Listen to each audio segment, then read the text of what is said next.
Mas mahigpit na security preparation sinihanda ng PNP sa SONA dahil sa impeachment trial at mga isasagawang kilos protesta.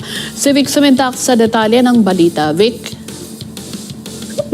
Mas iba yung higpit ng seguridad ang ipatutupad ng Philippine National Police o PNP sa ikalimang State of the Nation Address o SONA ni Pangulong Ferdinand Marcos Jr. kumpara sa mga nakaraang SONA dahil sa ongoing impeachment trial ni Vice President Sara Duterte sa Senado at ang inaasahang kilos protesta. Sinabi ng PNP spokesperson Colonel Allen Reyco na aabot sa 20,229 na security personnel ang ipapakalat sa SONA ng Pangulo kung saan kasama dito ang mga tauhan ng National Capital Regional Police Office, Police Regional Office 3, Police Regional Office 4A, Bureau of Fire Protection o BFP at Metropolitan Manila Development Office o MMDA.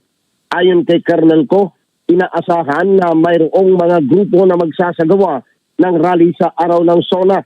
Kaya nakikipag-ugnayan na ang pamunuan ng PNP sa local government units ng Quezon City dahil mahigpit na ipatutupad ang no permit no rally policy maliban sa mga itinalagang Freedom Park na hindi na mangangailangan pa ng permit. Inihayag ni Colonel Co na sa ngayon wala namang namomonitor ang intelligence community kaugnay ng security threat sa araw ng SONA.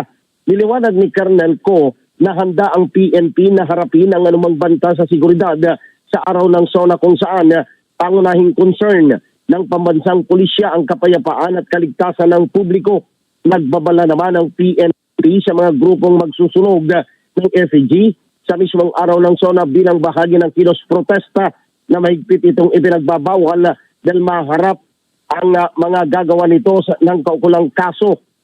Idinagdag pa ng PNP na magpapatupad din ng gun ban, no-fly zone sa Batasan Complex at Signal Jammer at pananatilihin ng PNP ang maximum tolerance.